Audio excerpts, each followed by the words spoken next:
Hello YouTube and welcome back. In this video, it's a pet peeve of mine, but I think we need to talk about it. We need to talk about why aren't y'all straightening your cylinder heads before milling the bottom? You know who I'm talking about. I know you know who I'm talking about. Anyway, we're not talking about anybody. In this video, we're going to be talking about straightening a cylinder head. And everybody goes through the bottom of the cylinder head to check the warpage. Back in the day, you were doing what you should be doing. Checking it before you mill it to know how much it needs to be milled. Back in the day, we never even checked it. We just milled the cylinder head. Chevy, Ford, Chrysler, V8, no problem. Besides increasing the compression just a little bit, no problem. On anything with an overhead cam, problem. This particular head, I'm going to show you how I know these heads had been milled and been off the vehicle before they came here. They're here now because they're still not working. So the bottom isn't even that bad. So when we first initially checked them, I'm looking at it and I go, not even warped that bad, pretty good. I notice on the seats, they're oval really bad. Check this out. I'm going to get real quiet so you can hear this. Can you hear that? That's pretty bad. There's no way on God's green earth that a camshaft is going to fit in here and not bind. We're going to be at the very minimum stretching the timing chain prematurely. We're going to be putting a lot of load on the tensioners, on the guide rails, on everything on the front. A lot of Chryslers, a lot of other vehicles, not just Chrysler, have a lot of plastic tensioners.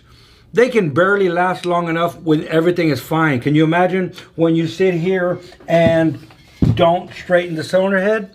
So once again, we're checking the top, where the cam goes. That's the important thing. Listen. That rock that you're feeling there is how much the head is warped. And all they did is they milled it. They probably milled it out of spec already. We're going to go ahead and check that.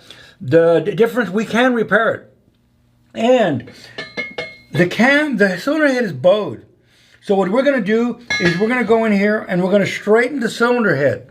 Okay, if we straighten the cylinder head, when we go to mill it, we're essentially only milling the center of the head because the head is bowed. We're going to straighten it. Now it's going to make a reverse bow on the bottom, an opposite bow, whatever you want to call it, convex, concave, you know the words.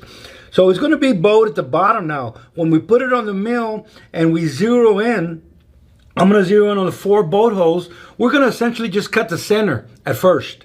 Just about when we get there, we're going to touch the sides. So if I measure this head at the end of the cylinder head, before I start my machining operations, when I'm done, it's not going to be but 1/1000 lower than what it is now. A lot of times I can hit 0 and just stop at 0. You're going, what? How can I mill the head and get it flat and it's still going to be the same thickness as it is right now? Well, because I'm only measuring the center. When they milled it, the head was bowed and they cut a lot on the outside. The inside, as soon as it touched, they stopped. Now I'm going to straighten it and just cut the outside so we can literally measure the cylinder head before we start, mill the head, and be within 1/1000 of when we even started. Even though I may cut 10/1000 off the center.